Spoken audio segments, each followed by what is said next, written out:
Voilà, donc amis sportifs, bonjour. Donc nous sommes ici au stade municipal de Mbao. Et voilà, donc on va boucler la saison bien sûr avec la 14e journée qui va pas tarder bien sûr, qui va opposer le modèle de Mbao à l'ASFA. Et rappelons qu'à l'aller, bien sûr, c'est les militaires bien sûr qui ont battu l'équipe de Mbao bien sûr par 2 buts à 1. C'était au stade Amadou Barry. Et alors donc voilà, on va terminer la saison bien sûr avec ces deux clubs quand même qui n'ont rien à gagner et puis voilà et puis rien à espérer aussi pour la saison. Et que c'est vrai que vous savez à la Nationale 2, il n'y a parfois qu'une seule équipe, voilà, qui va rejoindre bien sûr la Nationale 1 et c'est l'HLM, là c'est HLM quand même, c'est fait. Donc ASFA, voilà, je pense que espérons qu'on va les retrouver encore, bien sûr, pourquoi pas l'année prochaine en National 2. Et que voilà, c'est une saison très difficile, hein, il faut le dire. Une saison qui a été vraiment très compliquée, bien sûr, pour le modèle de Mbao. Et vous savez, donc avec des cascades de départ, il peut aussi beaucoup de bolé. Vraiment, me donne vraiment, j'ai fait lol, club, mais quand même, ils ont quand même maintenu quand même, bien sûr, assurer le maintien. Et c'est fait. Donc voilà, donc le coup d'avant ne va pas tarder. Donc au match qui va opposer tout à l'heure l'ASFA, au modèle d'Ambao. Voilà, donc le modèle est en jaune et noir comme d'habitude. Bien sûr, c'est leur couleur habituelle, bien sûr. Voilà, donc l'ASFA, tout blanc vêtu. Les militaires, ils sont en blanc. Maillot blanc, culotte blanche, bas blanc. Voilà.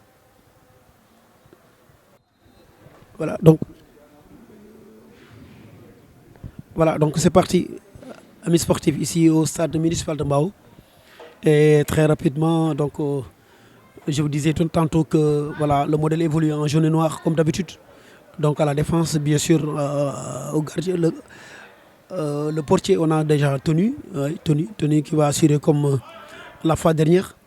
À la charnière centrale, on a Chersen et Makumba. Les latéraux, on a Lamine Sek et Cherou. En milieu de terrain, on a Tchao, Ibra et Hassan, bien sûr. Voilà, donc en attaque, il y a Cheikh Tara, Djali et voilà, Pate Sek est l'auteur, n'est-ce pas, du doublé contre Mamagui. Voilà, donc c'est parti ici, Lamine Sek, voilà, très rapidement, Pate. Voilà, il contrôle, il n'y a pas de soutien. Voilà, c'est Hassan qui vient en rescousse. Hassan, ah là là, légèrement, touche. Voilà, donc coup franc pour les militaires. Voilà, et ça va dans la boîte, dans la tête. C'est la tête d'Hassan. Et voilà, et Tony, il n'y a pas de problème pour Tony. La relance est rapidement faite. Djali, ouais, qui lance pour Cheikh Tara. Cheikh Tara, il est seul. Cheikh Tara le contrôle. Cheikh Tara, il perd le ballon. Ouais, faute de Cheikh Tara. Pas mal, Djali ce qu'il a fait, mais il perd le ballon. Attention, Ibra qui contrôle. Hassan qui s'infiltre, la frappe, c'est contré. Corner qui va s'en charger, Hassan. Dans la boîte, le gardien de l'autre côté. Corner. Voilà, Ley, latéral gauche, Ley. Pourtant il arrive à passer le centre, attention. Le contrôle de la poitrine, la frappe, c'est contré. Voilà, et c'est Cherki. Attention, c'est pas fini. Il reprend le volet. Mais hors cadre. Très attention. Ley, la frappe. C'est pas cadré. Pas mal. Perd le ballon. Ciao. Récupération. Pate sec. Pate qui s'en va. Pate. Il est entré. Attention. Cheikh Tara. Hors-jeu. Oh là là. Allez. On joue simple. Attention, Cheikhou. Dans la boîte. Cheikh Tara de la tête. Ah ouais, finalement. Et c'est le gardien de but. Ouais. Qui s'empare du ballon. Attention, Pate, le contrôle, Pate. Ibra, la frappe.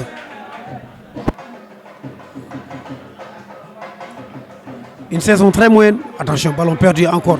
Récupéré par les ministères de l'ASFA. Attention, c'est pas attention.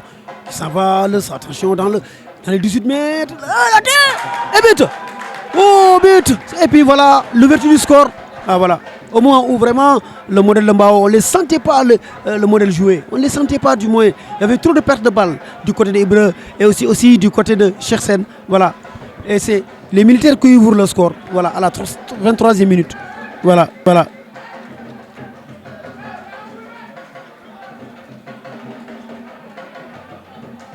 Voilà, qui vient d'ouvrir le score ici. À l'intermédiaire, bien sûr. Je pense que c'est le numéro 8. Voilà. 23e minute. Asfa 1. Modèle 0. Voilà.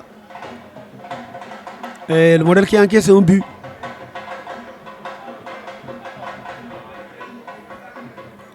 Attention, Hébreu. Perte de balle. Chertara.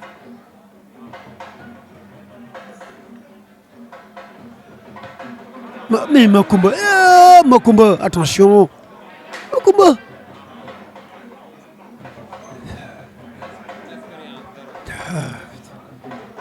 Hassan, le contrôle de la cuisse.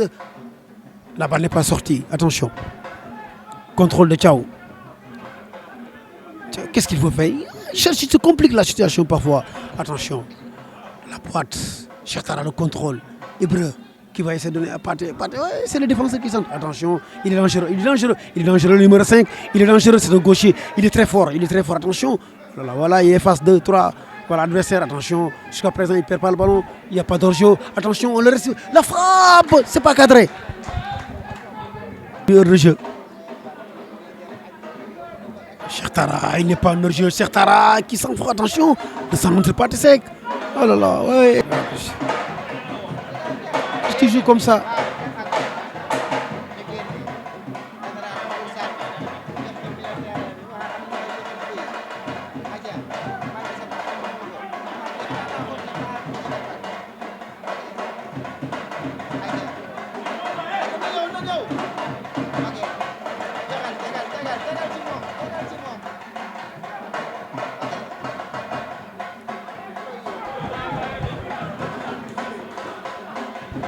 Ballon, la tête de Makumba. Elle n'est pas sortie, attention. Hassan, Pathé, Hassan, attention. Pathé. Allez, ah oui, coup franc.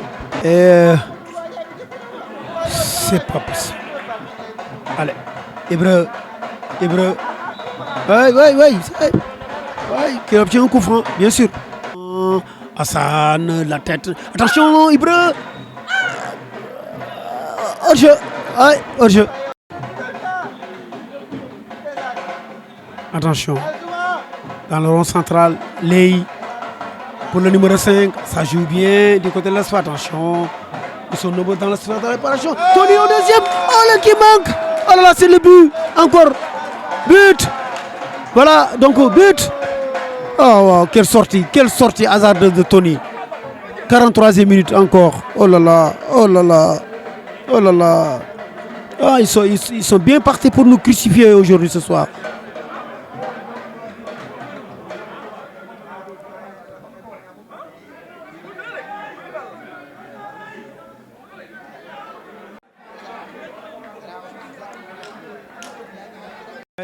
Une saison difficile, je le disais tantôt, très difficile pour le modèle Mbao. Et voilà, et ça repart à quelques minutes, bien sûr, de la pause. Voilà, donc 44e minute. Et voilà, Cheikh, Hébreu, Makumba qui dégage, qui trouve Chertara un peu court. Voilà. Hassan. Cheikh le centre, Pathé. Ah, pourtant il était seul. Oh là là, Pathé sec. Aïe. Beaucoup de choses sont à revoir dans ce club. Franchement, ce fut une saison très difficile, très compliquée. Voilà. Aujourd'hui, nous sommes au bas du tableau. C'est vrai que c'est dû aussi quelque part par la prestation, bien sûr, de ce club. Ballon, Chertara, de la poitrine. Oh. Réglementaire, bien sûr. Et voilà, et c'est la mi-temps. C'est la pause ici au stade municipal de Mbao. 2-0 pour les militaires de l'ASFA. A tout de suite. D'abord, je voudrais remercier l'ensemble de la direction du modèle de Mbao. C'est avec beaucoup de plaisir qu'on prend ce parrainage du dernier match de modèle de Mbao. C'est modèle de Mbao, c'est une ancienne équipe. Ce n'est pas quelque chose de nouveau. Peut-être que les gens pensent que le modèle de Mbao, c'est le dernier né, mais c'est un club traditionnel. Donc, étant fils Lébou, c'est avec beaucoup d'honneur qu'on est parrain d'un match de modèle de Mbao. C'est encore une fois une occasion pour montrer notre attachement à cette commune de Mbao et particulièrement à cette collectivité Lébou, dont nous sommes issus et partie entière. Donc, être parrain d'un match de modèle de Mbao n'est rien d'autre qu'une consécration d'un soutien sans faille qu'on a toujours eu à l'occasion des activités du modèle de Mbao. Ce n'est pas quelque chose de nouveau. Nous avons toujours soutenu le modèle de Mbao et nous pensons toujours continuer à soutenir le modèle de Mbao. Voilà. Donc, qu'est-ce qu'on attend du docteur Diop, bien sûr, de son soutien au moment où vraiment le club tend là, mais aussi à ses bonnes volontés? Bon, je voudrais dire d'abord que les soutiens doivent aller au-delà d'une appartenance politique. Parce que le modèle de Mbao a besoin de tous ses fils et de tous les résidents. Et si je parle de résidents, il y a des activités industrielles, économiques dans la commune de Mbao. Tout le monde doit soutenir le modèle de Mbao. Le modèle de Mbao a besoin de soutien de tout le monde, de toutes les personnes, ressources qui sont dans la commune et par extraordinaire de toutes les structures, aussi bien économiques qu'industrielles, qui sont implantées dans la commune de Mbao. Nous avons besoin d'un soutien de tout le monde. Voilà. Peut-on savoir les ambitions d'Alun Diop dans la commune? Oui, Alun Diop il reste un fils de la commune. Il ne cessera d'œuvrer pour le développement de cette commune. Donc tout ce qui sera dans nos possibilités pour le développement de cette commune, nous n'hésiterons pas une seule seconde pour participer activement au développement de cette commune de Mbao. C'est reparti pour la seconde période. Je vous rappelle le score ici au stade municipal de Mbao. Et c'est l'ASFA, bien sûr, les militaires qui mènent par 2-0 avant la pause. Voilà. Attention, elle n'a pas sorti la balle, attention, extérieur du pied. Cher, qu'est-ce qu'il a voulu faire? Cherou. Djali attend le ballon. Djali attend le ballon, il perd le ballon. Faute. Oh. Coup franc dans la boîte à but. Incroyable. Et sous la barre. Et voilà. 3-0. Oh là là. C'est quoi ça? Ah. On aurait dû terminer en beauté. Bon. Je ne le pense pas. Quel coup franc sous la barre. 3-0.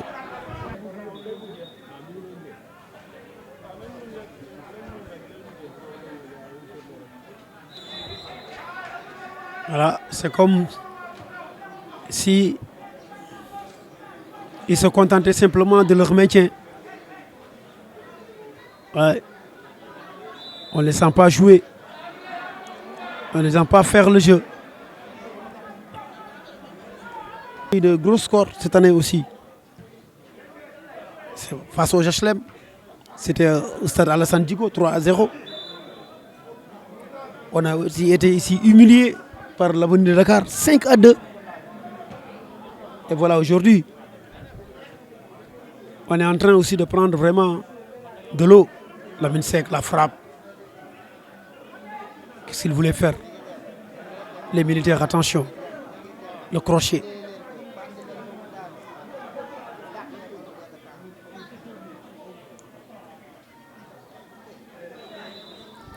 Il obtient un coup franc. Les joueurs qui sont à la hauteur de cette compétition Attention. Attention. C'est quoi ça? Le quatrième but? Oh là là, c'était trop simple, trop simple. Oui, oui, oui. On est en train d'être crucifié, franchement. Ballon orienté par Ibra. Cheikh qui vient un peu en retard. On joue sans conviction. Ouais. Et c'est, voilà. Donc, vous voyez. Ouais. Ouais, ouais, ça, ouais, ouais, ouais. Ouais, ça aurait dû être, il n'y a pas d'autre jeu, bien sûr. Ça aurait dû être le quatrième but. Mais malheureusement.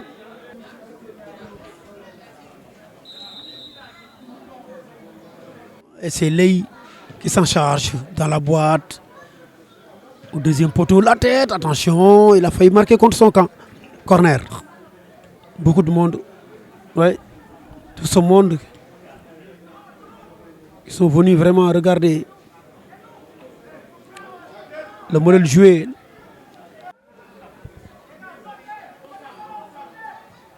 Hassan au deuxième, qui met dans la boîte. Personne, attention, hein.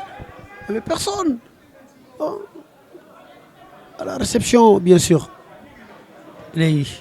Djali, ah, la frappe, belle frappe quand même. Le ballon a touché le poteau et voilà. Attention, Ibra. Ibra. Oh, Ibra. Les adversaires, bien sûr, ces adversaires comme ça. Il y a Moussa, il y a Ibra. Oh, au-dessus. Comme quoi, ces joueurs montraient vraiment. Oh là là, hey, Djali, qu'est-ce qu'il a voulu faire? Moussa Wad.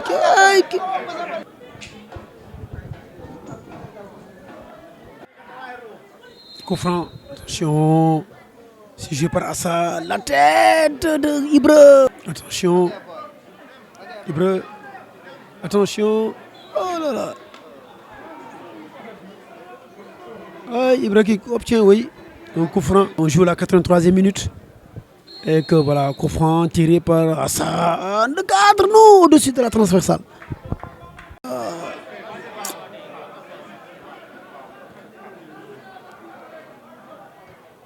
Oui, pas mal ce qu'il a fait. Attention. National 2, on vous rappelle que déjà c'est HLM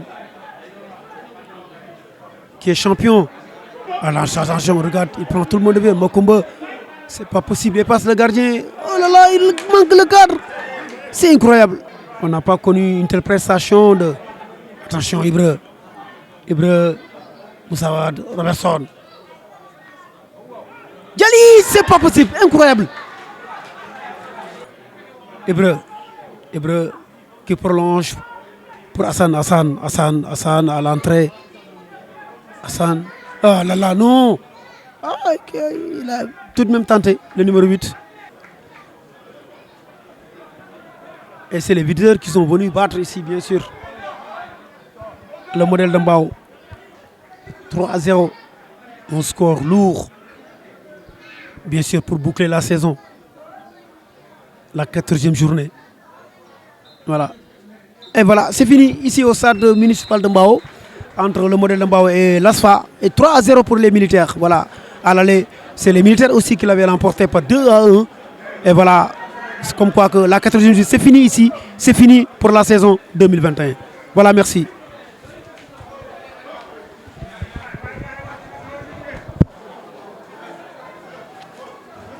On attendait vraiment une saison mais vraiment ça a été aujourd'hui vraiment une fin triste. Hein? Ouais, c'est la loi du foot. Gis nga de kéro dañoo jouer yalla def ñu gagner 2-0. J'ai wat am match nul. Tay gis nga équipe bi dag bu doy war bu yéme bo xamni sax gis nga ñun ñëpp ñoo stéggando suñu bët. Mais année yaangi ñëwaat dañu gëna defur wat rek. Inshallah ci carte ñu. La saison bi dafa pire. Qu'est-ce qui s'est passé au cours de la saison réellement? Soit les joueurs n'ont pas le niveau de cette compétition, voilà. Waaw, parce que dañu démarrer ak saison bi lo xamni wax deug fa neex yalla. Victoire, match nul, franchement, ensuite phase aller bi. Retour bi, fin retour bi ñu jël défaite.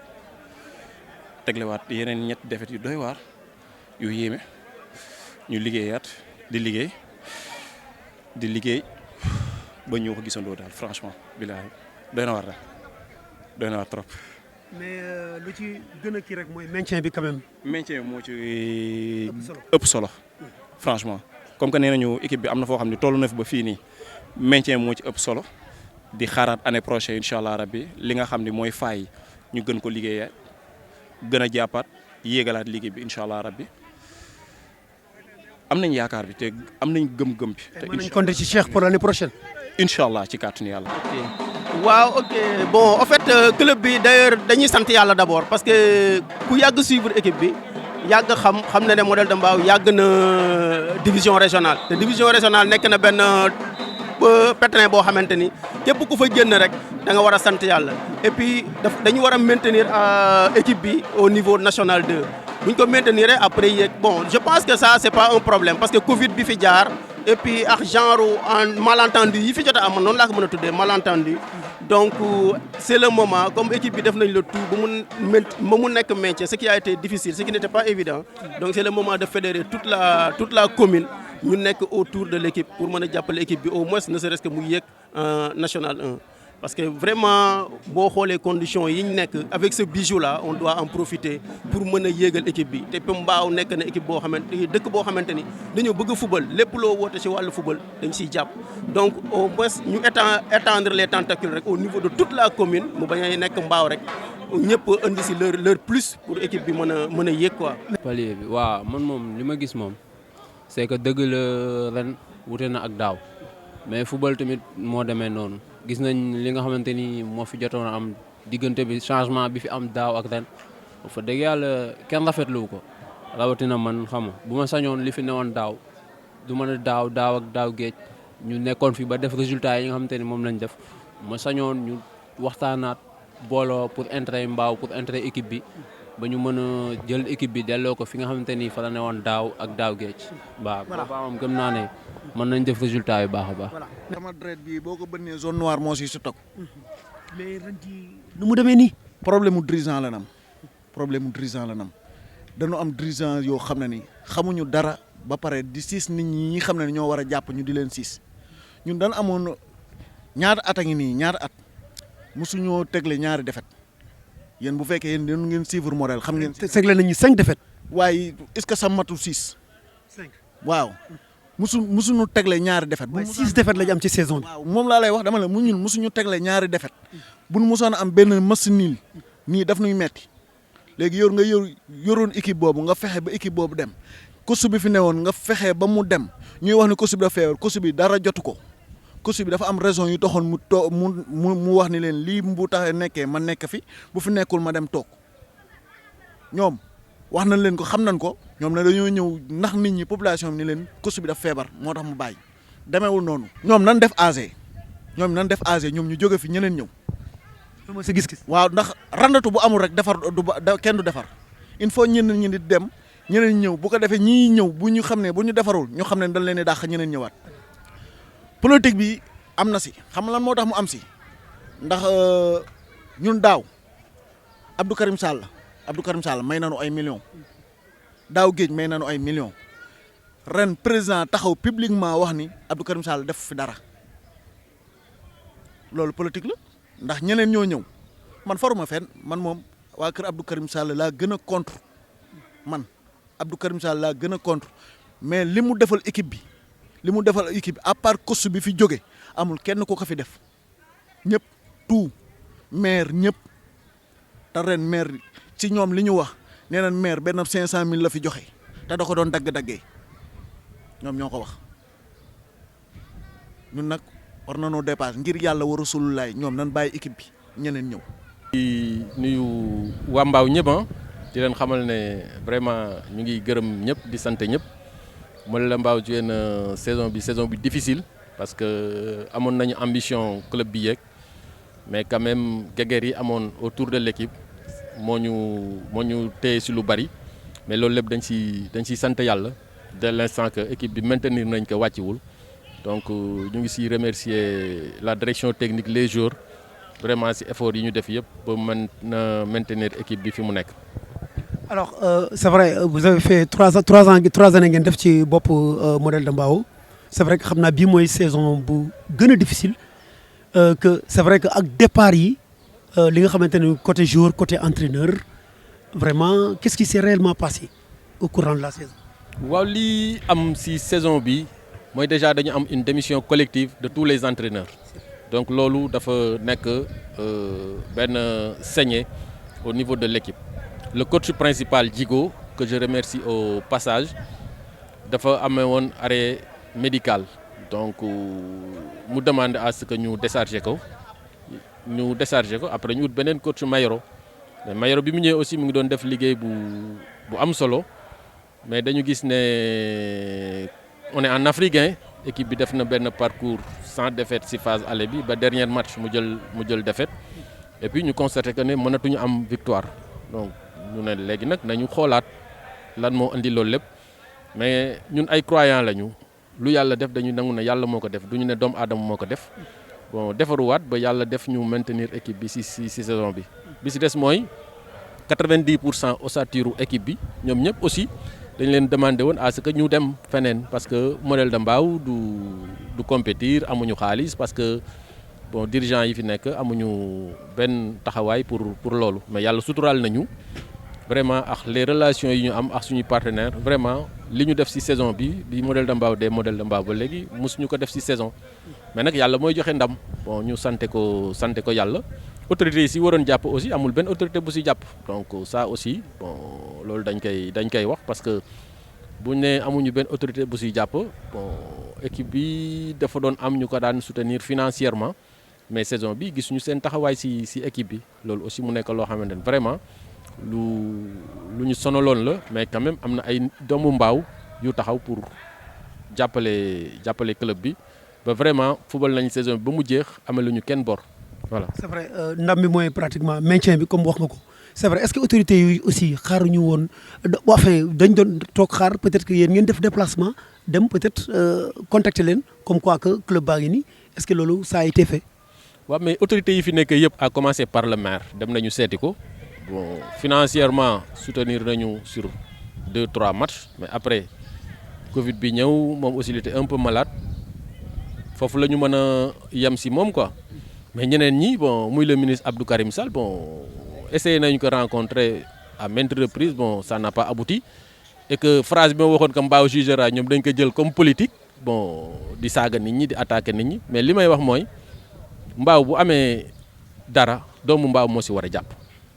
bu ci doomu Mbao jàppee ñu xam ne doomu Mbao jàpp nañ ci bu ci doomu Mbao jàppul aussi dinañ wax waa Mbao que ne doomu Mbao yi jàpp ñu ci te ñi ñu yaakaar ne vraiment ay doomu Mbao lañu état bi jël koom-koomu askan wi jox leen ko pour ñu jàppale askan wi mais ñu koy utiliser politiquement loo xamante ni mënuñu ko maîtriser wala ñoo xam ne mënuñu ànd ak ñoom ci politique ñu envoyé seeni militants dugal leen ci Facebook bi saaga leen wala xas leen ñii wala wax leen nii alors que ñoom li ñu war a def mooy ñëw taxaw ci lii xamante ni ñun ñëpp ñoo ko bokk ñu def ci li ñu ci war a def mais quand même dañu naan waa Mbao nañu juger que ñii soit seen intérêt personnel moo leen motiver wala intérêt commune bi moo leen motiver man parce que mënuma comprendre lu toll ni modèle de Mbao ñu am ay responsable politique yu nekk fii ñu am ay autorités yu nekk ci dëkk bi ñu am ay cadres yu nekk ci dëkk bi kenn nit ne leen bu leen ci def dara parce que moom moo yor seen teranga ñooñu aussi ne duñ ci def dara parce que kooku teranga bi ñu am kooku moo leen koy jox ani yàlla moi je pense que il faut quand même que les gens soient responsables.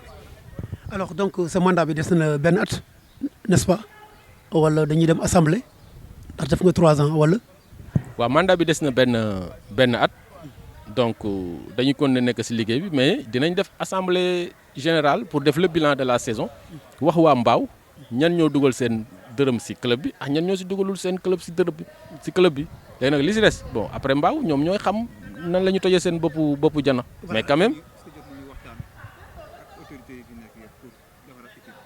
bon autorités yi fi nekk yëpp moi je pense que li ñu waroon def nañ ko mais nag du ñu nekk marionnette kenn di topp ci gannaaw nit di daw parce que dafa yor teraanga pour def ci club bi ñun li ñu mën a def mooy joxe une correspondance demander à rencontrer les autorités ku ñu woo ñu dem ku ñu woowul aussi dinañ toog jàpp suñu njàmbur mais nag li ñu yore du ñu nangu nit di ko yàq loolu moom je défie quiconque li ñu dénk waa Mbao dénk ñu ko du ñu nangu ay doomu aadama di ko yàq parce que bu fekkoon ne dañ ciy def seen dërëm wala ñu ci def seen ñaari dërëm bu ñu waxee ñun dinañ ko mën a comprendre mais doo ci def sa dërëm ba pare taxaw di saaga nit ñi loolu duñ ko nangu.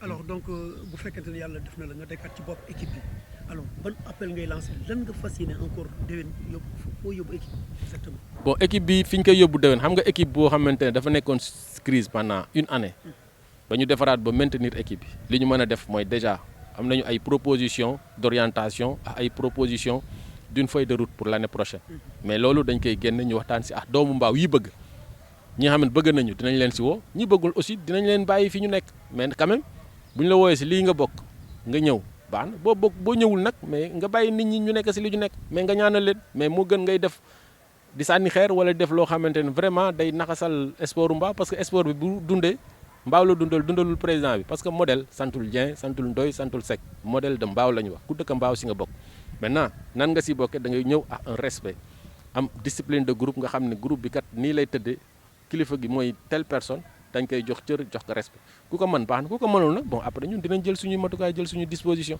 mais daal di remercier aussi yéen Papis si taxawaay bi ngeen am parce que bu ngeen sañoon tey modèle de Mbao dina jóge fi mu nekk mais quand même des fois da ngeen di am ay pincement de cœur si li xamante ne ni moom la équipe bi di dund mais adduna mu tëddee noonu mais peut-être ñoom yàlla mën na leen dimbali ba seen xel ñawaat si ñoom ba ñoom li ñu war a def ñu def ko parce que nit ku nekk li nga war a def si sa dëkk da nga koy def mais nag du ñu nangu politique ñëw di yàq modèle de Mbao ça moom duñ ko nangu. donc voilà amis sportifs yéen a ko gisandoo saison bi jeex na on a joué 14 matchs tey la 14e journée malheureusement défaite lañ fi jëlee ici au stade municipal de Mbao. C'est vrai la saison cette année a été très difficile pour le modèle de Mbao très compliqué gis ngeen départ championnat bi c'est vrai on n'a pas eu de défaite ba 6e journée ba 7e journée la ñu am suñu première défaite contre Asfa à Amadou Barry depuis lors on a enchaîné 5 défaites alors vous voyez ce que ça fait ñu am ci nag démission entraîneur bi aussi Mayoro que l'on salue au passage qui a mis aussi sur place benn fond de jeu bi nga xamante ni projet de jeu malheureusement peut-être quelque part damay naan c'est les joueurs qui ne sont pas au niveau mais malheureusement saison baa ngi nii li ci ëpp ndam mooy maanaam maintien bi maintenir nañu saison maanaam équipe bi en national 2 mais nag il faut que ñu wax ko y a des difficultés parce que équipe bi nga xamante ne daaw avant Covid bi maanaam ñoo ne woon ci kaw ñëpp gis nañu modèle Mbao li mu def mais saison bi ñëw moo am ay démission ay cascade de démission que ça soit du côté des joueurs comme des entraîneurs amis sportifs lii mooy la loi du sport mais nag waa Mbao dañuy war a defarwaat xoolaat suñu bopp bu ñu bëggee vraiment atteindre le sommet